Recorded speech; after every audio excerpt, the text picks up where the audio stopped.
Hello. I'm going to make a little video on the story of my near-death experience type journey. It wasn't really like a death experience in that I got injured and then I left my body. I just, well, anyway, tell the story. I'm not the best talker, so I apologize in advance.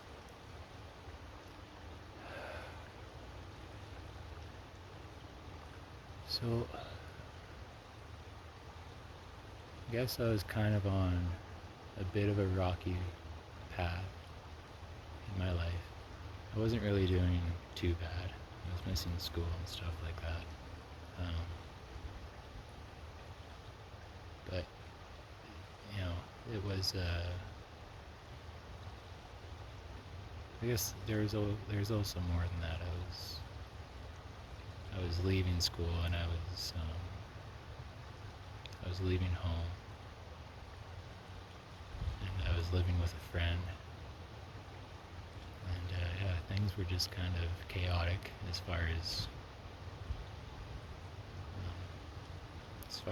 my parents were concerned, for sure. So they did me a huge favor, and they gave me the option to go to a 32 day, I think it was 31 or 32,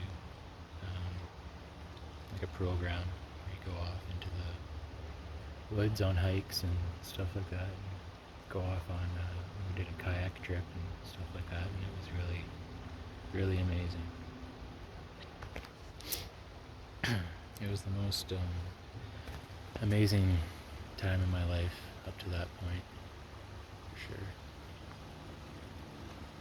And anyway, so at the end of the journey, there was a 3-day, like a solo little mission,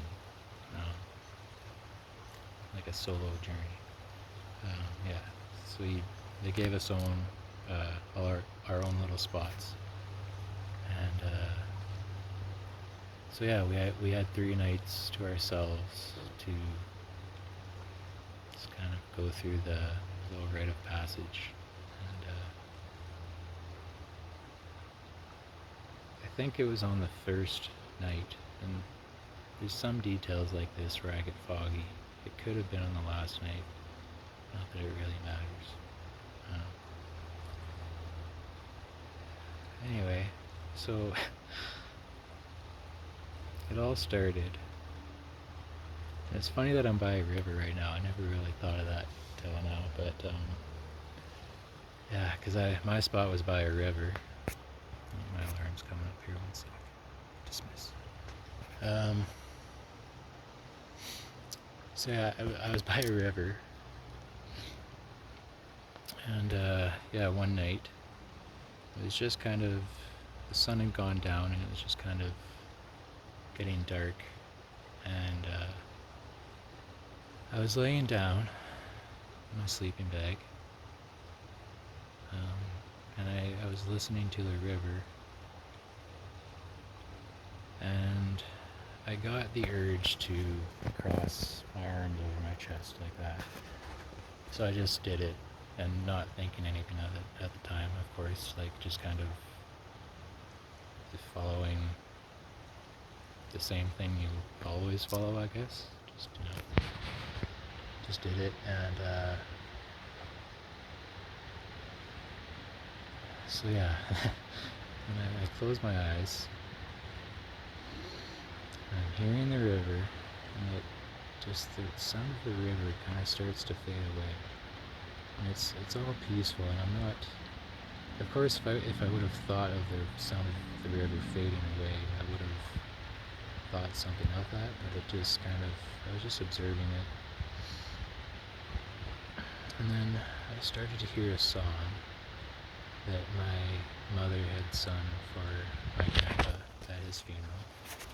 Sorry for the framing.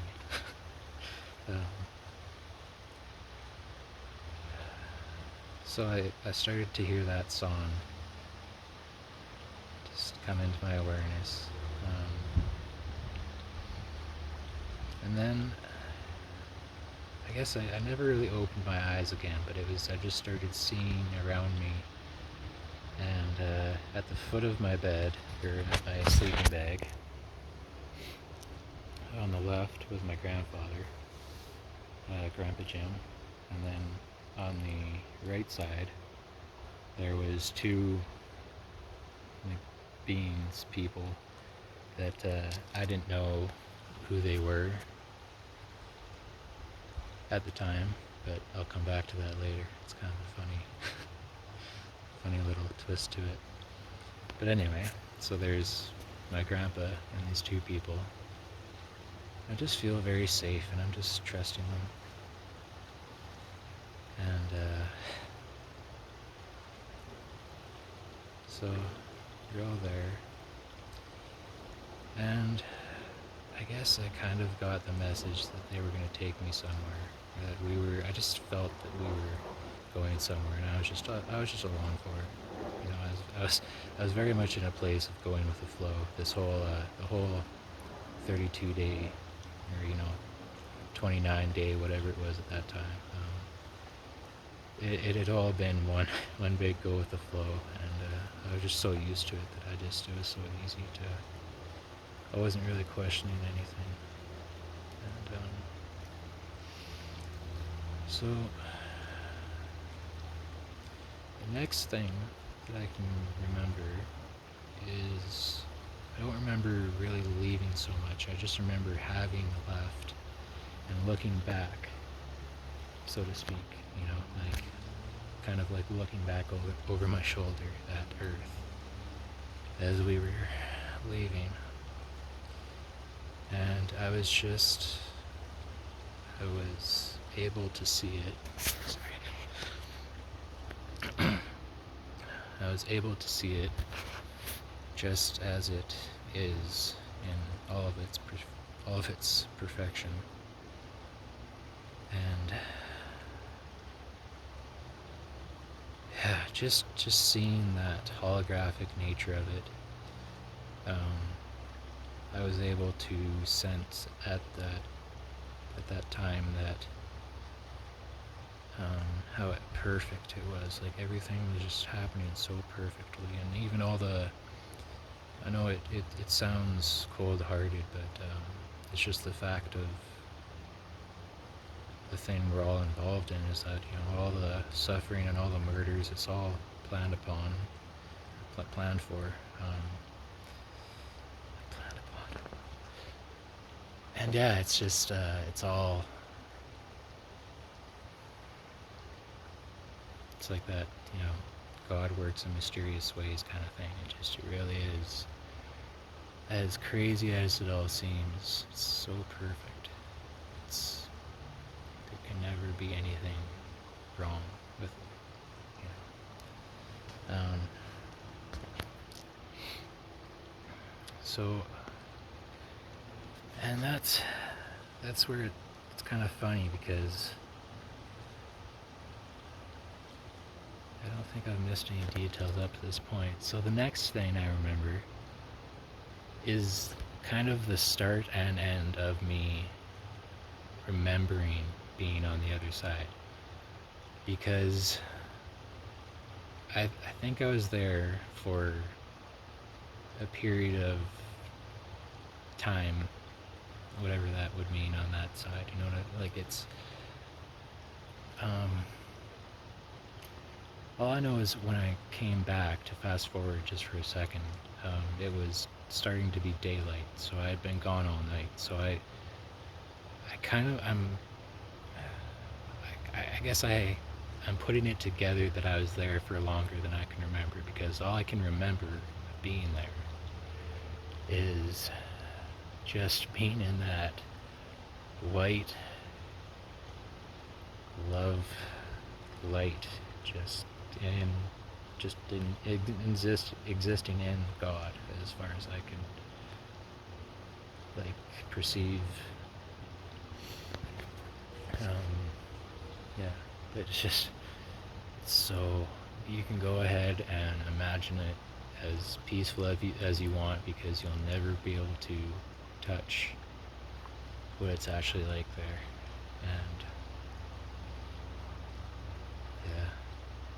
yeah, it was really, but the part that I can remember happened so fast, in the matter of, what you could call, 3 seconds maybe. Like, it just, I remember, I like say wake up there, and there's an orb in front of me, and it's my grandfather.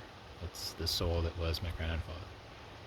And he shows his face to me just momentarily, kind of like, if the orb is here, he just kind of flashes his face and then it fades away again, just to show who he was.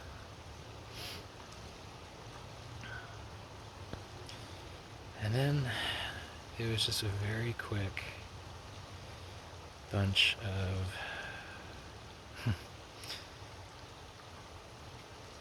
it was like, okay, yes, here you are, here I am. But we just got right down to business, and it was, at least how I can remember it, right? I was just giving a spectrum of the highest to lowest vibes that I could experience, and I can't remember, because there was it kind of came in a timeline, like, it'll start here and then it'll go down here and blah, blah, blah. And I know that's not a set in stone kind of thing now, but it was just kind of a, here's what could happen. And I think that's why I never remembered it in the exact order and, kind of flow that it came to me in, because that can always change. So yeah, so I got, but I just, I got the lows and the highs is what you really pay attention to, right? Everything in the middle it's kind of, you can handle all that, but I got the low and the high, and I was like, okay, I basically was like, okay, I'm good with that.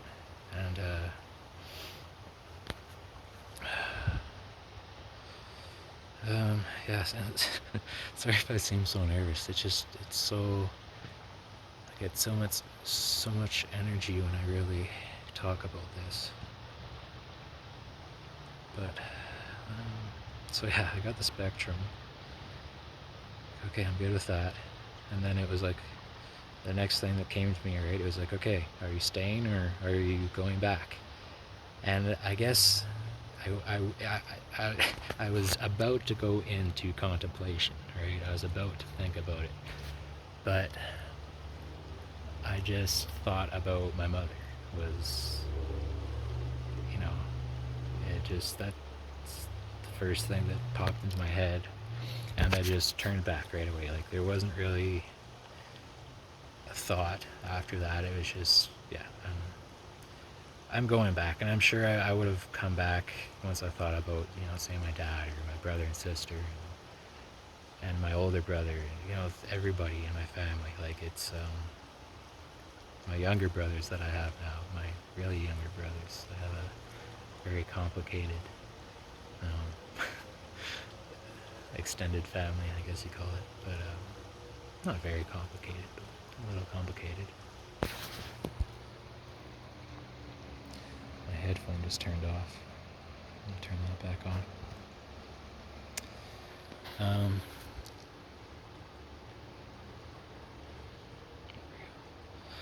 But yeah, anyway, it was just my mother that I thought about, and that made me turn back. So I turned back right away, and then the next thing that I remember, and this is how I know beyond a doubt that you cannot physically,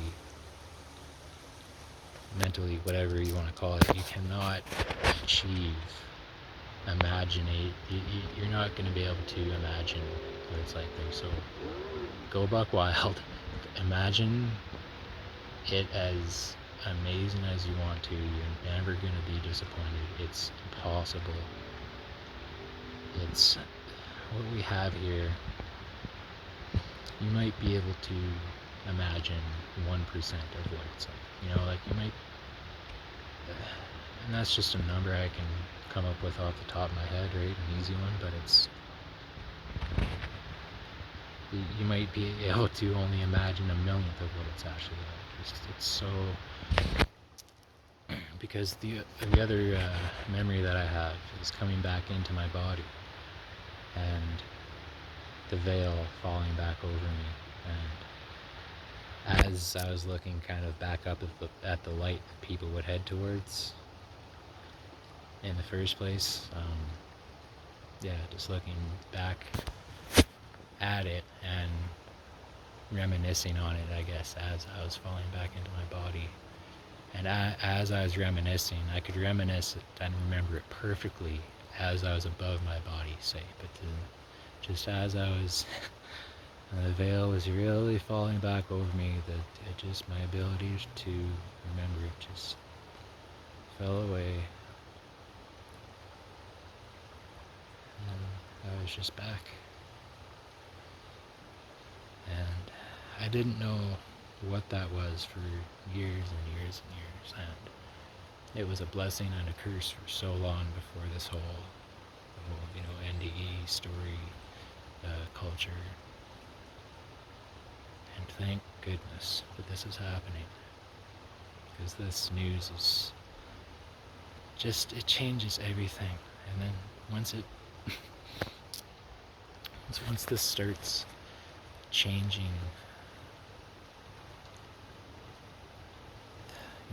the big things or the little things, whatever you really have been focused on, then it keeps changing things, and it keeps changing it. It doesn't seem to stop. I've been on this journey for like, I don't know I put it around 16 years or so, and like, it just doesn't stop getting better as long as you don't give up. And you never really give up. You can give in for, you throw in the towel for a while, but the towel's still there. You go, you're gonna pick it up again.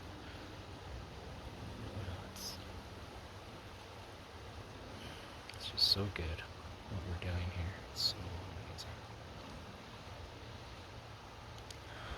amazing. I get so much energy talking about this. I can't help but shake, because my body is just not even used to it. And then, yeah, so the people that were at the right side of my sleeping bag when the whole thing started.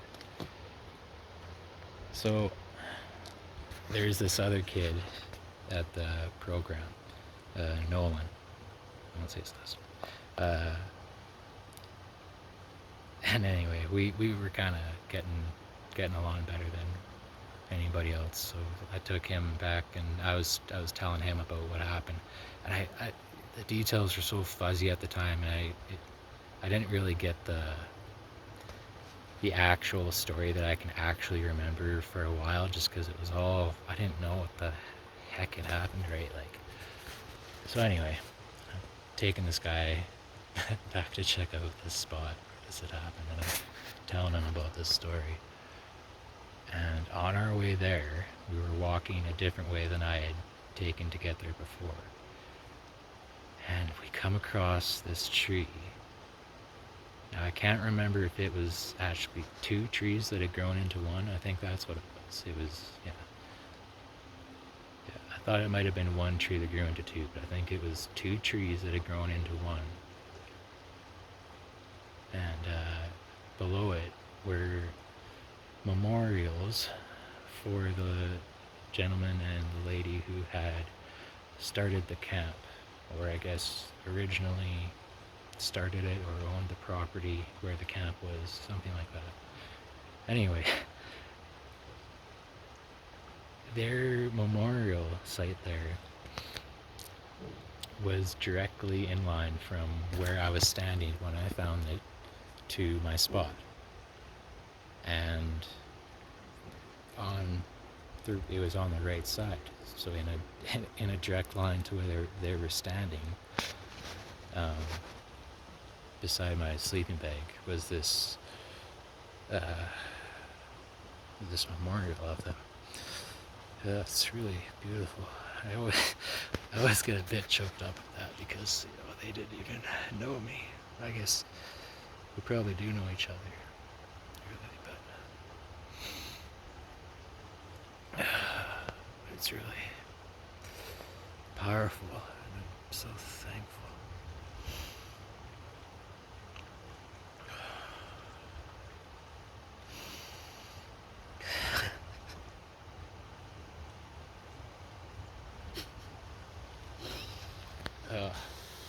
It's good, man. It's so good. I'm overwhelmed sometimes. I'm still hanging on to my past a little bit, so I get the sad tears sometimes with the happy ones, but man, it's so good. And letting go of the pain is so good. And we're all gonna do it together.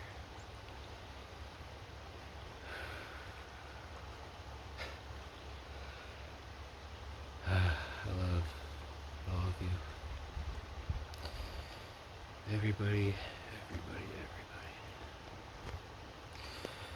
everybody. Okay. I'm going to collect myself,